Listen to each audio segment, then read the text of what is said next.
This week's episode was brought to you by listeners like you. If you're enjoying the hero's journey with us and are afraid of getting off the boat, you should be. You can listen to the extended, super secret second half of each and every one of our episodes, including this one, at www.patreon.com/thewholerabbit for a monthly donation of a mere $5. If you sign up right now, you'll be grandfathered in at this super low price for eternity, even after I wake up from my stupor and finally raise the prices to keep up with inflation. Because it never seems to stop spiraling out of control. And why is gluten-free macaroni and cheese more expensive than regular? It doesn't make sense if you think about it. But not only that, I will send you a 5x5 high-quality vinyl sticker of our Big Bunny Baphomet cover art at no additional cost, along with the classified top-secret keys to our Black Book-level Discord server, where we reverse engineer the tapestry of the cosmos with confectionery ingredients and abromelon oil. In this week's episode, we embark on part 2 of our journey to slap each and every single one of the hero's 1,000 faces laid out in Joseph Campbell's titular work that outlines the 17 phases of the hero's journey. We begin the free show by discussing the best phase of the hero's journey, the encounter with the goddess of the universe, before moving on to the phase where she becomes a deadly temptress, which is nothing compared to integrating the Oedipal demon of the Dark Father and his subsequent redemption. Something,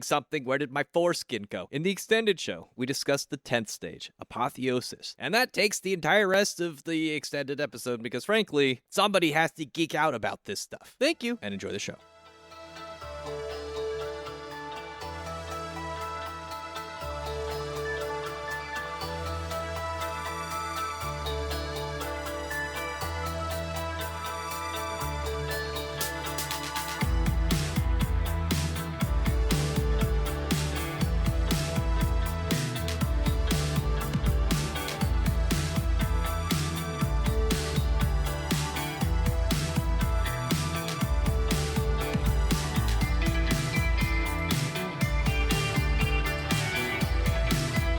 My fake plants died because I didn't pretend to water them.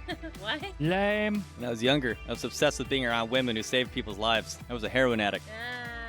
Wow. That's bad, actually. That's bad, but funny. I went to a doctor. All he did was suck blood from my neck. Don't go see Dr. Acula. I like that one. It's interesting how mythology has permeated our culture. Just look at Oedipus. Pretty much the most famous motherfucker in history. That's bad. That's bad. You know that one fable about how your tongue will stick to an iron pipe if it's too cold? Yeah. It's true. It really is. You're from Canada. Has that ever happened to you? When I was in elementary school, I tried it on the chain on the playground swings. Oh, Yeah, it works. you got stuck? Yeah. How'd you get it off? You breathe really, really, really hot air, and then you pry She it. chopped it off. Like No. a dragon. Yeah, you have to breathe like hot air, and then as you're breathing out the hot air, you like can get little bits off at a time. But I got better. Hello, everybody, and welcome to The Whole Rabbit, where we don't just shame you for liking films that make use of the magic black man archetype. No, we explain how the specificity of the trope manifesting has a lot more to do with our culture confessing its own shortcomings rather than an indictment on the mythic formula itself, which is timeless and inherently inclusive of the marginalized, as only magical in that it has been unfairly rejected by vulgar society despite being the medicine it actually needs, because this week we're continuing our savage invasion into the domain of The Hero with 1,000 Faces by Joseph Campbell, who borrows heavily from the work and theories of Carl Jung. So please excuse my personological dyslexia. I'm your host, Luke Madrid, also known as the Hack Rabbit. I'm joined this week by our regular officers in the field, the whimsical woofer of the wilds, Mari-sama. Woof woof wow.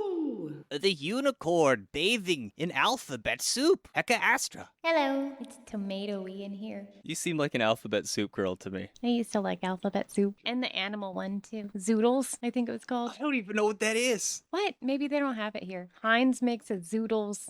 It's animal-shaped I pasta. want that. Animal-shaped pasta in tomato sauce. And the Teutonic terror of the Waffle House lobby, Tim Hacker. Hell yeah. I've never been to a Waffle House. You gotta It's where go. it's where the best battles in history happen. Like, have you ever heard of the Colosseum and I think it's from ancient Rome. It's like that, but better. It is. Also, they're open 24 hours. And if there's a disaster, Waffle Houses have a disaster code and they stay open and feed people. So if you ever see a closed Waffle House, you're shut of luck, basically. Run, get out, because the end of the world has come, and the fact that you're still alive is already. Wait, so like a closed Waffle House is like a back room scene? It's an omen. It's a bad omen. You need to leave. That's like if you went to the police station and they're like, fend for yourself. Yeah, it's bad.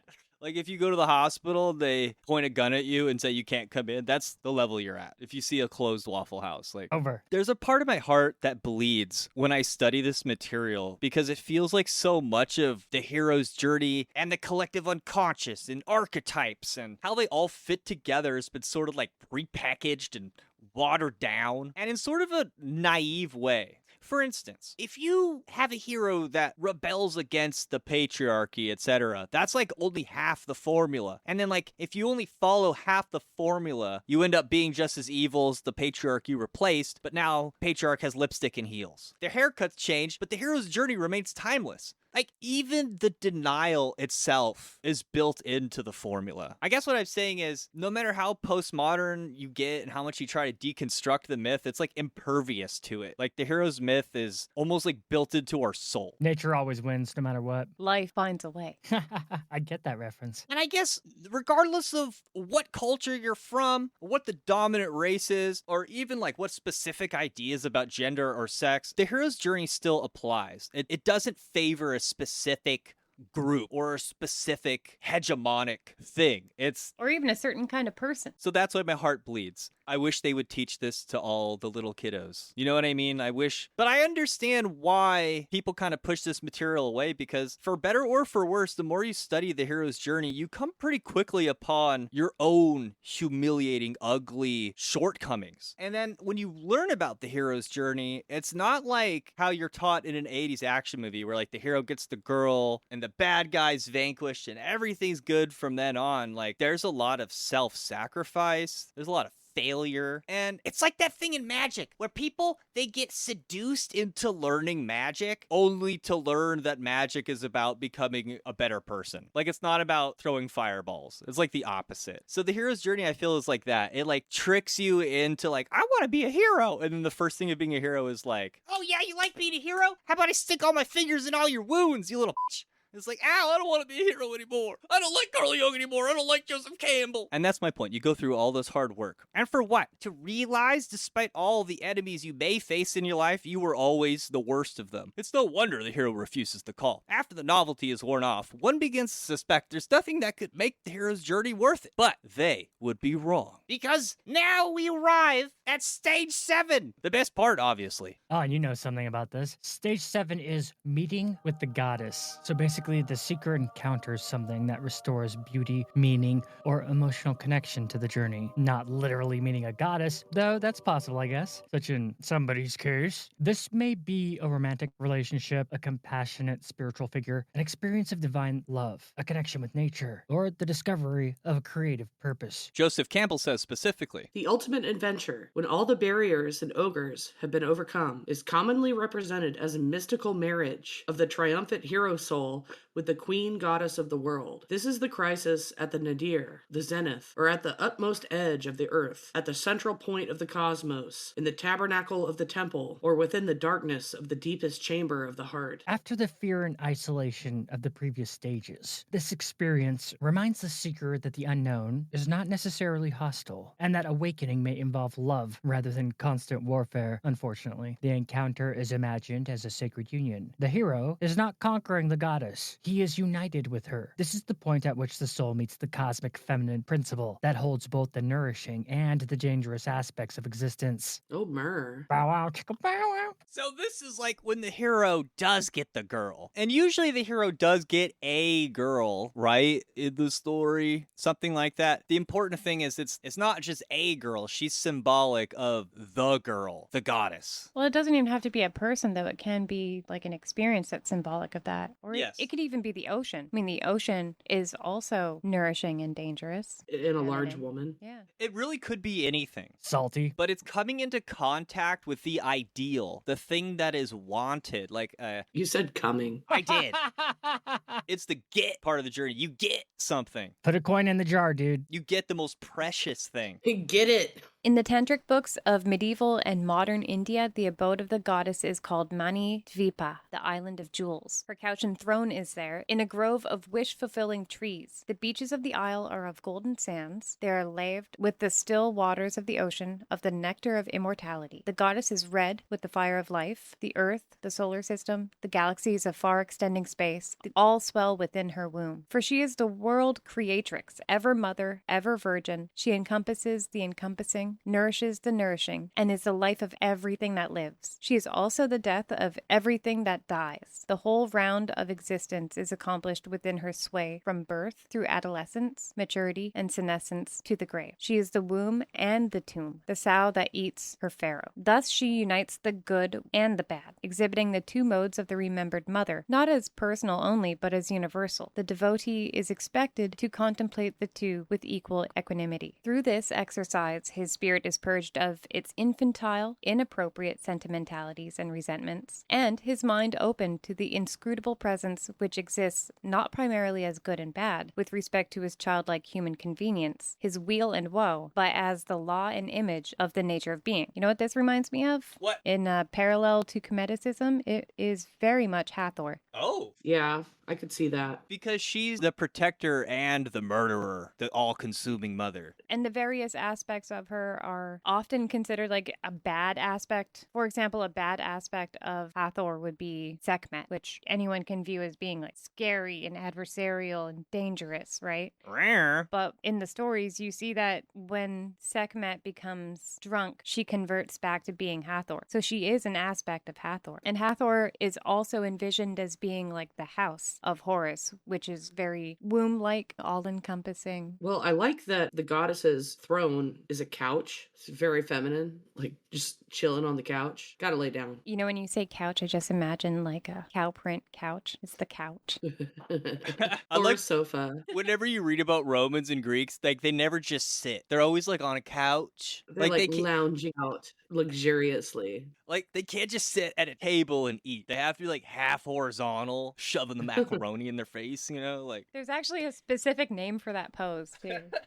Something else this also reminds me of is in Druidic, in ancient Britannia, they have the trinity of the mother, maiden, and the crone. So it also reminds me of that because she's a goddess, right? But she encompasses the aspect of the trinity of femaleness, as in the virgin, the mother, and the old lady. I think that's what Campbell was getting at when he said the law and the image of the nature of being. And that's expressed in our personal life through those three archetypal women. From womb to tomb. Yeah, she represents an entire life lived out. And you meet each type of woman through your journey of life. And each of the women are representations of this goddess in your everyday life. The goddess has total image of desire and meaning. She is the paragon of all paragons of beauty, the reply to all desire. She gathers into one figure everything that has ever felt like home, love, beauty, or the lost perfection the soul remembers. So, in regard to my own theophany experience, I included a summary here of John Dee and Edward Kelly's encounter with the goddess that they achieved through theurgy. In the spring of 1587, while living in Bohemia under the patronage of the Rosenberg family, John Dee and Edward Kelly were deep into their angelic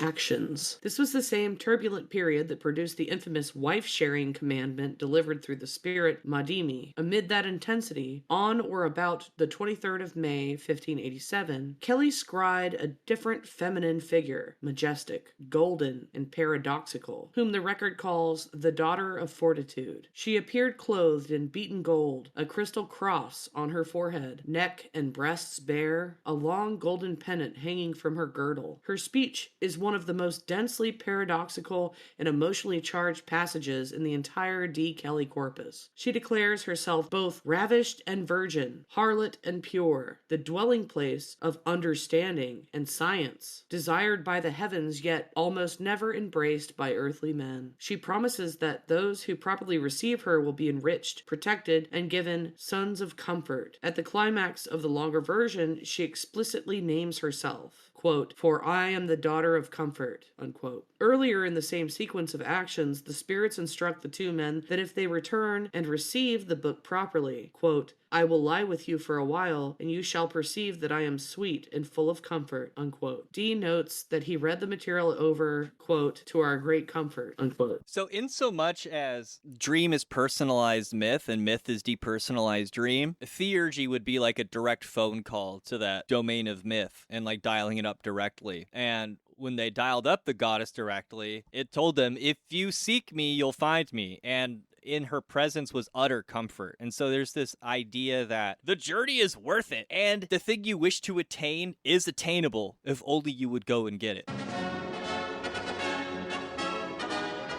Well, I also like that she mentions that she's paradoxical in nature, because that says to me, this is a goddess that's non-dualistic. Like, she manifests different positions all at the same time until you recognize the divine feminine that lies beneath all of the different apparitions, I guess, of the goddess. Like whore and virgin at the same time. There is a certain comfort to being in the presence of a woman, regardless as if she's a woman of the night or if she's like a pure maiden. Well, in so much as the goddess represents God unclothed and presented to us in its full splendor, you could imagine, especially when we consider all the literature about God, like seeing God naked or unclothed is too much for the mortal mind. As puny meat space humans. You know, that's another trope. So it is good and bad. It's Yeah. all enlightening, but all destroying at the same time. And classic myth directly confronts this aspect. It's also symbolized sometimes with the veil of Isis. Ah. Beneficent and terrible aspects. The same goddess who offers bliss can also appear in terrifying form.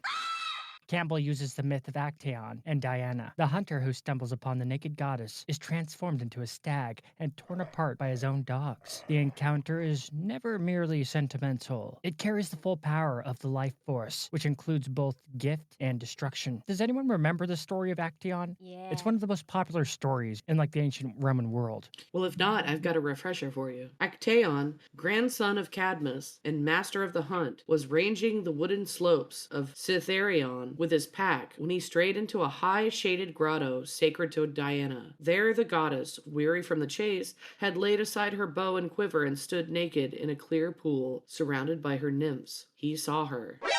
Diana, catching the mortal gaze, flushed with rage. Water and divine power leapt from her hand. Antlers burst from his brow. His arms lengthened into legs. His body hardened into the form of a stag. Speech left him. Terror remained. He fled. His own hounds, the very pack he had trained and loved, caught the scent of his strange beast and gave chase. They brought him down and tore him apart while he still understood, still felt, still tried to cry out the name that was no longer his. Damn.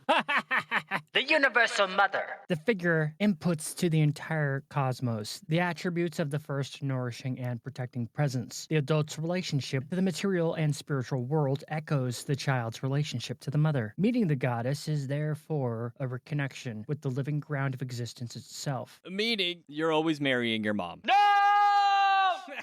Or at least you tend to project your ideas about both mother and God onto your partner, if you're a boy, I suppose. That's the psychological underpinning. That's why sometimes, ladies, when you get married to a dude, he becomes a little boy again. Or he can act that way. That just means you have an unhealthy anima. I mean, that's what they say. I mean, just in terms of stereotypes, you know. So I wanted to say earlier that this also sounds like not just Hathor, but Nath. And then bringing up the myth of Actaeon kind of solidifies the connection with Nath because basically her name translates to the terrifying one, and arrows are one of her symbols. So it's a one for one. She's kind of viewed as like the creatrix. So I think that's kind of fun. Location of the crisis. The meeting can occur at the lowest point. The highest point, the edge of the world, the center of the cosmos, the inner chamber of the temple, or the deepest chamber of the heart. It's not geographically fixed. It is the moments the soul reaches the presence that answers its deepest longing. interesting. Despite this being my favorite stage, I had a hard time thinking of films where it's presented with all of its archetypal tropes just hanging out, like this specific stage. Can you guys think of any where it's not subtle? You know, the whole moment the soul reaches the presence that answers its deepest longing reminds me of the one part in the Odyssey where Odysseus hears the siren's call and he kind of describes it similarly. That's the ultimate Mari meme. Sorry, go on. Like he says all the things you ever wanted and the pain that's associated with that. So you're describing it as a crisis, right? A few examples come to mind. The one that came up immediately was the never-ending story, when Sebastian meets the childlike empress. It's been 30 years, so I had to look up exactly what happened. But Bastian, he gives the childlike empress a new name, Moonchild. Breaks the fourth wall, Bastian shifts away from being a passive reader to being the active creator. He basically saves the entire magical realm of Fantasia from the total destruction by the nothing. And if I recall, when he meets the childlike empress, it's like at the center of a galaxy. There's like nothing left in the whole universe. Like the nothing is eaten everything. And he's in the center of this universe with the childlike empress. So it's like at its lowest point. It's in the center of the universe. Now, in terms of classic film, we could happily rely on the Germans for Freder and Maria in Metropolis, who famously descended to the catacombs to have their reunion. And then I think they get married in a cathedral down there. And this is corollary to Rotwang, who creates evil Maria in the center of the city, which also happens to be his house. And in the story Metropolis, Freder, the protagonist, he's not just saving the city or sacrificing himself or redeeming his father. He's also madly in love. This becomes the driving force of the story, in fact. Then there's that really long, awkward sex scene in the second Matrix. You remember that? Nice. Hell yeah. That's also in the center of the earth, like literally. There's a sex I think that he was too gentle. Yeah, he was too gentle. You could tell that she wanted it much rougher. All right, my absolute favorite rendition of this trope comes from Roman Polanski's The Ninth Gate, where the failed seekers that the hero encounters along the way, who themselves have become threshold guardians, villains, and supernatural allies, have all fallen short of completing the journey due to omitting or skipping this step. In fact, the hero of The Ninth Gate first rejects the goddess because he believes her to automatically be a manifestation of the next stage. Obviously, it's easy to confuse the two stages, where, of course, we arrive at stage 8, where she's not the goddess anymore. Stage 8, women as temptress. Despite Campbell's outdated title, this stage is not necessarily about a literal woman. It represents any temptation that distracts the seeker from genuine development, including pleasure, status, sexual validation, ideological certainty, spiritual superiority, drugs, money, or the desire to be admired. The mystical marriage with the queen goddess of the world represents the hero's total mastery of life. For the woman is life. The hero is its knower and master. The seeker may abandon difficult self-examination in favor of something that makes them feel powerful, enlightened, or uniquely important. Campbell explains how once the novelty wears off, especially during shadow work, that's when the temptation to run away truly begins. In the office of the modern psychoanalyst, the stages of the hero adventure come to light again in the dreams and hallucinations of the patient. Depth beyond depth of self-ignorance is fathomed, with the analyst in the role of the helper, the initiatory priest. And always, after the first thrills of getting underway, the adventure develops into a journey of darkness, horror, disgust, and phantasmagoric fears. Thus, the temptation to run away is the most important feature of this stage. There are a handful of other important points that Campbell draws our attention toward. Life itself as temptress. The woman here stands for the full, organic, pushing, desiring, embodied nature of existence. When the hero cannot yet hold that fullness, the same force that appeared as the goddess now appears as the thing that threatens to drag him back into ordinary appetite, status, or self-importance. If you've ever watched The Sopranos, I think part of the humor of the entire series is watching how mobsters respond to this stage of personal development. How so? What do you mean by that? Explain yourself. Like introspection and talking about your dreams and about your feelings is really fun and validating until you actually have to change and do something about it, until you actually have to realize that you're the problem, right? Yeah, mean, it like- sucks when you realize you're the problem. You mean like how Tony is constantly kind of pinning things on other people, including his wife, and then he's following the temptress constantly? Well, it's like how frequently they'll make progress, even if it's just a little bit in the therapy sessions, and Tony's like, I'm cured, and he goes back, I got my meds now, everything's fine. And then it like hits a new low. Yeah. Like every time. Because there's always this temptation to like, we did it. That's a day's work. It's like, you didn't even get to the hard part yet. And like, this is part of the process, apparently. Like the first few steps of the journey, you're like, we're on a journey. And then it gets ugly, I never seen a single episode of The Sopranos. Shame. I know, not one. Same. And I know it's supposed to be like super duper mega awesome. Shame. Whoever wrote The Sopranos is a genius, their whole writing team, and it's actually very funny. And it's one of those shows where like it's all about spirituality, but it's like never, never, never explicitly mentioned. And any time that like spirituality or religion is mentioned, it's like part of the joke. That's what I like about it. Like Seinfeld. Yeah, it's like Seinfeld. Like it's full of anything that's full of spiritual religious humor that doesn't point it out directly is usually hilarious. You should just take clips of The Sopranos and then add the baseline to Seinfeld.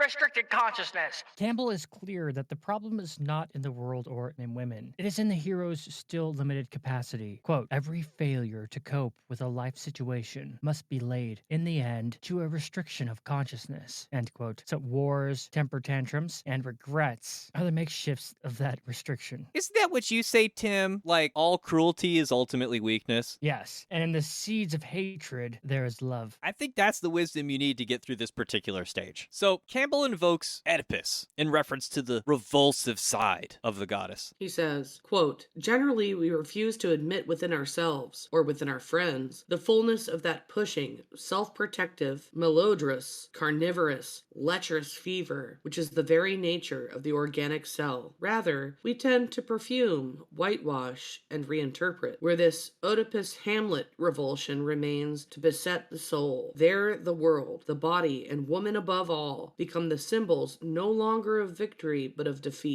End quote. That's funny. In the tarot, the defeat card has the planet Venus. Happy wife, happy life. Incorrect. Fulfilled wife, happy dude and wife. Happiness is an illusion that we don't even know that we have until we're dead or dying. I find this particular stage to be one of the most fascinating parts when I watch the hero's journey unfolding for others. Have you ever heard of NoFap? Yes, I've been doing that lately. It sucks. If you want to watch people failing miserably at this stage, then consider the mountains of promises made for and by people who practice abstinence from masturbation and porn. They'll tell you it gives you superpowers, it gives you laser eyes. In my Dude, opinion, I've been doing Kundalini stuff, and it like definitely does give you more of like just it's hard to explain, just like my mojo, baby.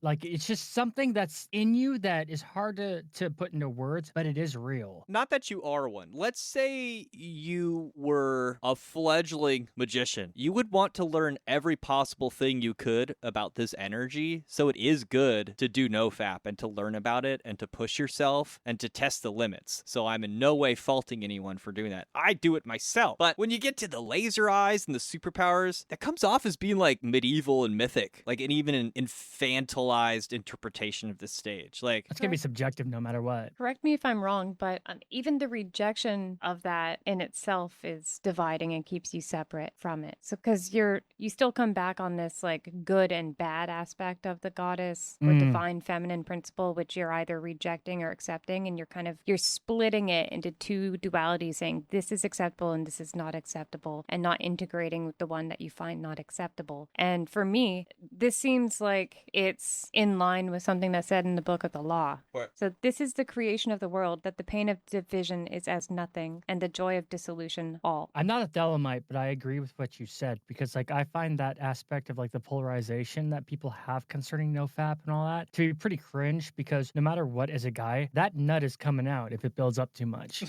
Like, it doesn't matter if you think that you can just never do it and it's going to build up and you be like superhuman mega Jesus. It's not going to happen because it comes out anyway, one way or another in your dreams. So it's like a balance mixed with just a conscious knowledge of how these energies work inside us. Well, one of the reasons why I wanted to bring that specific quote into it is because you guys are also relating this to Oedipus. And Oedipus is the creator, the mother, right? So the symbolic mother creator. And that's also also what the goddess is that the mother, the creator, the womb. Oedipus is the son who fucks the mom. Right, but the mom, Yeah. the mom herself is also symbolic of the divine feminine. Yes. And that's why I'm bringing this quote into it, because it says this is the creation of the world. Mm-hmm. My point about the nofap if you're lost, I'm making the point that nofap often misses the point, meaning you're not immune from engaging with the world and yourself's utter disgusting and ugliness just because you don't touch your dick. Well, Correct. In a way, a lot of times it can be actually running away from the thing. That's really the point of the nofap. Like, if you are avoiding facing the ugliness in your life and substituting that with doing porn as a drug, like if you're unwilling to face the world because you want to drown yourself in porn, that's the danger. That's the threat, is that you are unwilling to face the ugliness of life. Like, you don't get a free pass just because you don't look at porn. Like, you still have to face the ugliness of your life. You still have to. And running away from it by doing nofap is not going to fix that. It's not going to integrate that. Like, it's a delusion to believe that by no-fapping, you can spiritually bypass this stage of the hero's journey, which is always how it's presented. Like, you still should probably learn to control yourself. You know, you probably should learn to master your sexual energy. And if the That was what my point was. If you have reasons for doing it, do it. There's lots of reasons to do it, but you don't get to bypass the ugliness of the world just because you don't look at porn. Sorry. You're never going to be spiritually pure enough to bypass all the evil and ugliness of life just because you don't masturbate. And so what happens when you run away from something, regardless of how you run away from something, what happens is you basically push it even further down into the shadows. And then that ends up spilling out between the seams of your being, so to speak, in different ways. Mhm. I mean, like healing never will happen if you run away and avoid stuff. All healing comes from confrontation. Yeah. Sorry, I didn't mean to interrupt you, Hecka. What were you going to say? look at priests who take vows of chastity and never actually integrate that aspects of themselves and then end up becoming people that molest others. That's a particularly potent example.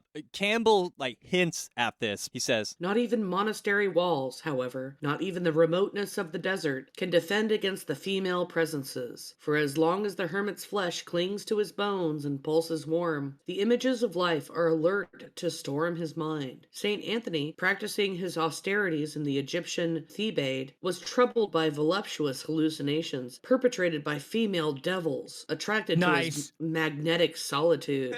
Sounds really hot. it is. Apparitions of this order, with loins of irresistible attraction and breasts bursting to be touched, are known to all the hermit resorts of history. Good lord, that's sexy. This is the really, really, really horny. That's really funny. The test of preceding realization. The meeting with the goddess expanded the hero's consciousness. The temptress stage tests whether that expansion can survive contact with ordinary desire, success, admiration, and the pull of the old ego. The danger is that the hero will settle for a lesser version of the gift just received. The death sticks. We talked about this. Hey, I want some death sticks. You want to go rethink your life? I want to go rethink my life. So it's the important bit is that it's not a literal indictment of women. It's a symbol of the temptation that you take instead of doing your proper duty. And the reason you take the temptation is because the duty is ugly and it sucks. And the temptation looks really, really good. Whatever that is, whether that's money or a woman or just being lazy. Like, it doesn't actually have to be a woman. That's not the point. Because your theory is we're going to go down there and have a donkey barbecue and I'm going to furnish the ass, right? Like, the hero's journey still applies even if you change all the genders and the... It could be any of the deadly sins, really. Yeah. Yeah. It's just, wait, it's temptation. 7 deadly sins is one of them. Lust. Yes. Yes. Yeah, temptation would probably fall in with lust. So that's, you could see how, it's a symbol, okay? It's not literal. Technically tormenting. If you thought it was tormenting so far, this is like the fireworks, the blood and guts. This is Darth Vader killing everybody in Rogue One. This is what this part of the hero's journey is, man. This brings us to stage 9. Atonement with the Father. Father, why did you send for me? We just told you why. So then, I'm supposed to jump inside and fight whatever I saw out there? Correct. No! I don't want to! In my own subjective experience, reading A Hero with a Thousand Faces is like sunshine and rainbows until you get to this chapter. This mystery is infamous for producing the most hair-raising, horror-inducing aspects of religion, especially as it pertains to tribal coming-of-age ceremonies for boys. I actually got a little nauseous reading this section of the book. The seeker confronts the authority they blame for the condition of the world. The symbolic father might represent an actual parent, organized religion, the government, mainstream science, capitalism, society, God, or any institution that once defined reality for them. Growth requires moving beyond automatic rebellion and understanding that authority can be corrupt, necessary, misguided, protective, or some complicated combination of all four. Campbell calls this stage atonement, literally at-one-ment. The task is not simply to defeat the father figure or to remain in permanent rebellion against him. Yeah, that's how you become a hoe. It is to move beyond the double image of the father as both the source of life and the ogre who blocks the way, until the hero is reconciled with the initiating power itself. The father appears in two opposed aspects: the protective, life-giving, initiating aspect, and the tyrannical, devourer, hold fast aspect. As long as the hero remains caught in automatic rebellion or automatic submission, he is still bound by the father's image. Atonement is the moment the double monster is abandoned and the hero recognizes the deeper ground that was operating through both faces. Otherwise known as How I Learned to Love the Demiurge. Oh God! No! The way Campbell pitches it, the hero must be initiated by the father, or the father power, rather than remaining forever the son who either flees or fights. Only then can the journey proceed toward the apotheosis and the ultimate boon. Dual aspects of the father. The same figure or power is experienced as both the source of protection and the source of the threat. The ogre father and the initiating priest are not two different beings. Obi-Wan never told you what happened to your father. He told me enough. They are two readings of the same presence. The hero's task is to see through the ogre aspect to the initiating one. I mean, that's confusing, right? That's impossible! Dude, this is the angry Jesus coming with the sword to circumcise you. It's a good thing. On this, Campbell says, Quote, this archetypal nightmare of the ogre father is made actual in the ordeals of primitive initiation. Are my methods unsound?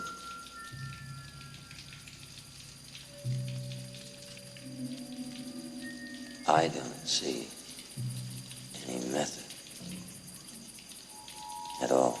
The boys of the Australian Merngan tribe, as we have seen, are first frightened and sent running to their mothers. The great father snake is calling for their foreskins. Oh God. This places the women in the role of protectresses. When the men come for the boys, the women grab up spears and pretend to not only fight, but also wail and cry, because the little fellows are going to be taken away and quote-unquote eaten. What are you saying? It took Rei Ayanami 7 months before she could synchronize with an Eva. He just got here. How could he do it? There the boys are shown during many nights, numerous dances symbolical of the various totem ancestors, and are taught the myths that explain the existing order of the world. In this way, quote, within, unquote, the great father snake, as it were, they are introduced to an interesting new object world that compensates them for their loss of the mother, and the male phallus, instead of the female breast, is made the central point or the axis mundi of the imagination. The culminating instruction of the long series of rites is the release of the boy's own hero penis from the protection of its foreskin.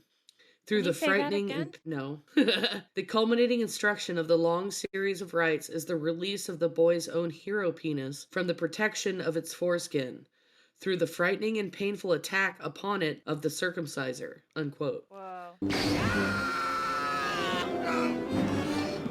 The native Australian mythologies teach that the first initiation rites were carried out in such a way that all the young men were killed. The ritual is shown to be, among other things, a dramatized expression of the oedipal aggression of the elder generation, and the circumcision a mitigated castration. But the rites provide also for the cannibal patricidal impulse of die younger, rising group of males, and at the same time reveal the benign self-giving aspect of the archetypal father. For during the long period of symbolical instruction, there is a time when the initiates are forced to live only on the flesh-drawn blood of the older men. Quote, the natives, as we are told, quote, are particularly interested in the Christian communion rite, and having heard about it from missionaries, they compare it to the blood-drinking rituals of their own. The problem of the hero going to meet the Father is to open his soul beyond terror to such a degree that he will be ripe to understand how the sickening and insane tragedies of this vast and ruthless cosmos are completely validated in the majesty of being. I worry that my son might not understand what I've tried to be.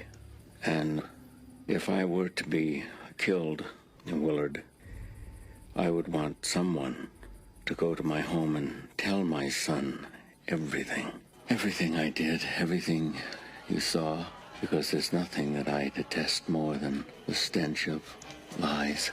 And if you understand me, Willard, you will do this for me. The hero transcends life with its peculiar blind spot and for a moment rises to a glimpse of the source. He beholds the face of the Father, understands, and the two are atoned. Wow. So the reason this extreme example from the Australian Aborigines is given is because it's being conceptualized that all of the active psychological archetypes are active within those rituals. As gruesome as this all sounds, it makes sense to me. It speaks to the mystery we've talked about on the show, especially in the language of film, where you have a milk drinker versus a coffee drinker. You have the person who responds to their own natural, they do what feels natural to them. And then the coffee drinker observes a code. And in this case, the code is your cultural mores, the laws, duties, responsibilities, hard work. You said duty. I did.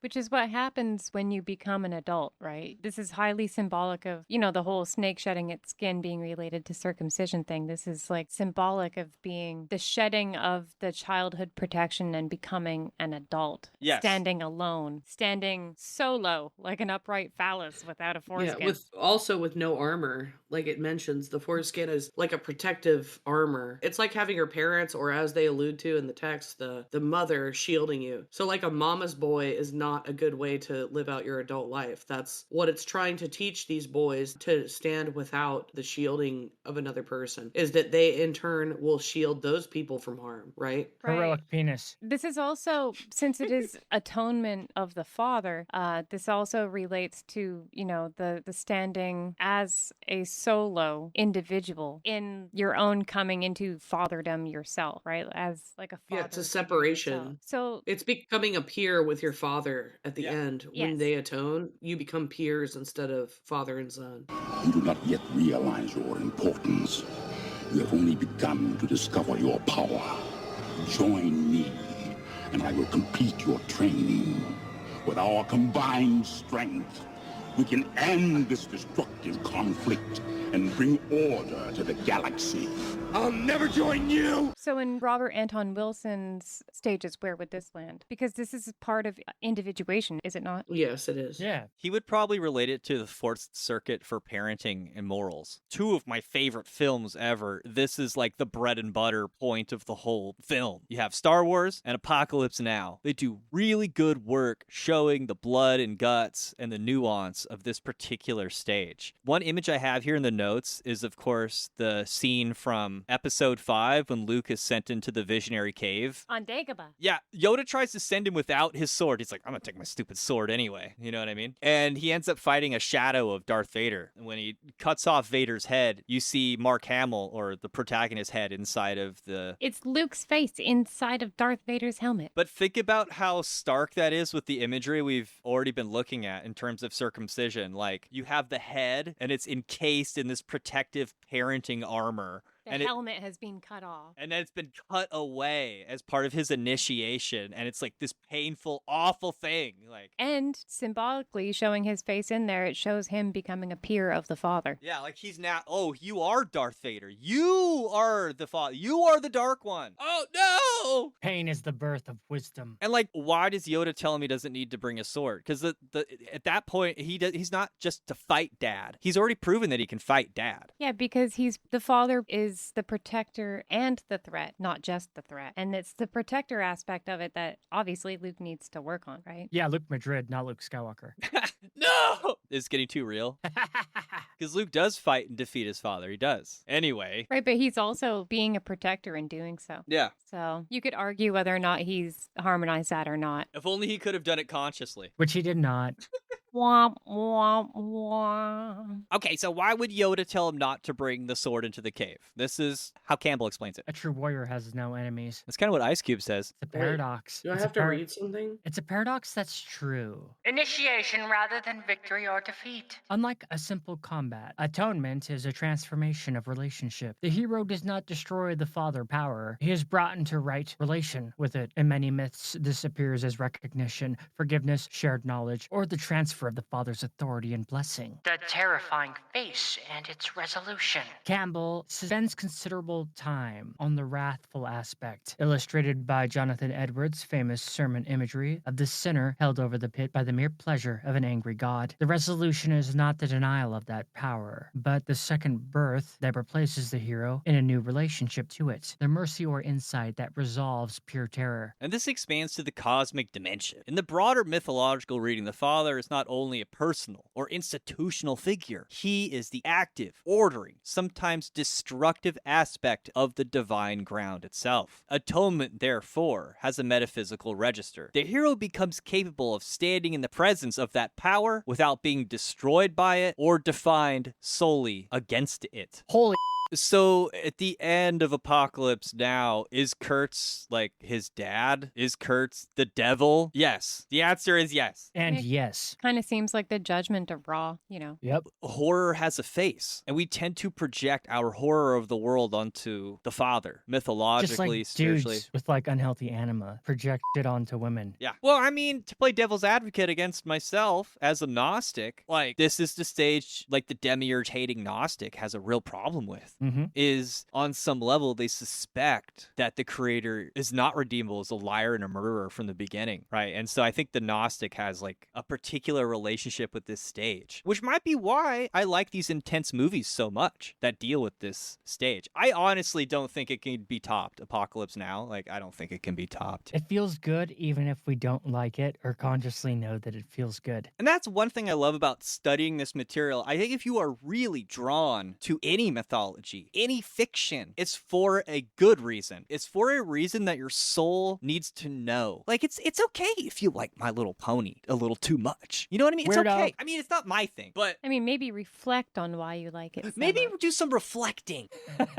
It'll lead you to other ponies, perhaps. But It's always healthy. But the core truth that you feel that keeps pulling you back, that's real. And the call that you have to find it, to seek it, to touch it, to get it, you have a right. Get it? Nay, you have no right Nay. but to do anything but answer that call. That's the only right you have in this world, is to answer that call. No matter how impossible it seems, no matter how ugly the path is along the way, it's your responsibility to find what is true about your favorite My Little Ponies movie and Oh go my God. discover the friendship of magic for yourself. Yeah. You know, it's also important to reflect on the things that you reject and don't like. Because they'll tell you a lot about yourself. It's A lot. Like clopping to my favorite My Little Pony. No! I don't know what that means. No clop. Is that when you put, like, shoes on your hands? No, that's what they call jerking off. Wait, so But with what? hooves. Clopping is fapping for ponies? Yes. Yeah, because you have hooves when you're a pony. Yeah. Oh my god. I'm surprised y'all don't know. Hey, I didn't do it. I'm passing the information to you. You learn something new every day. So you have to realize, too, that this darkness could be projection. And these aspects of you that you hate outside of yourself are reflections of hidden aspects of your inner self, whether you want to look in 100% the of the mirror time. or not. Yeah. Possibly, I view it. possibly even mommy or daddy issues. Well, yeah, they're totally wrapped up and entwined. Like, a lot of our issues as an adult is intertwined with our childhood Yep. and what we had problems with or encountered trauma with. I view confronting the shadow, or if you confront something that it makes you uncomfortable or you, for some reason, don't want to look at it, it's imperative that you look because it serves to you as like a mirror of your own aspects. It's a mirror that cuts through all of the bullshit, all of the like flouncy shit on the outside, and it shows you exactly what's inside of yourself that you don't like. And it's important to look it in the face and to commune with it and to talk to it and to get to know what it is, because that is the only way that you can overcome the beast is by confrontation. And also accepting that you are legion and these parts of yourself that you're confronting. They're just shards and reflections of things. No, Tim is getting at something. Legion, meaning like all the shortcomings you have, they work together to overcome you. But all of your good qualities do the same to the shadow qualities. That's why getting acquainted with it instead of running away like a little pussy, you need to talk to it and like get to know it. And then at that point, you're individuated enough to understand what's happening. And because you can shadow qualities can be good. Exactly. You let it live, but you use it to your own will, right? You're able to whip it out when you need it, but like it doesn't come out abnormally to like hurt people that you care about and stuff like that. One really hard part is figuring out what is what, because a lot of times like a negative aspect could be masquerading and probably is masquerading as a positive or beneficent aspect. And so being just reliant on what you assume is good or bad within yourself and that they'll battle it out on their own is not the thing. You have to participate actively. But people would be surprised that like a lot of shadow aspects are like courage, charisma, things of that nature. Like it doesn't always have to be this bad stuff. The shadow is also good.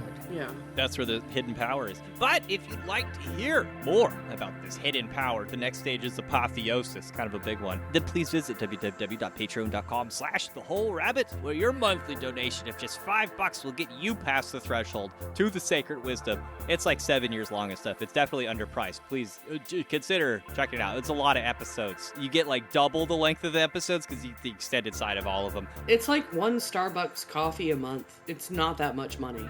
Also, you can join the Socks Club. It's true. If you stop it. If you dare to get past the threshold. And then you'll get into the Discord server where you could tell us about the best mythology that we kept forgetting to bring up. Or show Tim your feet, I guess. And send pictures to me of your socks. Weirdo. All right, thank you, everybody. Eat carrots and shoot lasers. Pew. Eat lasers and shoot carrots. Haha.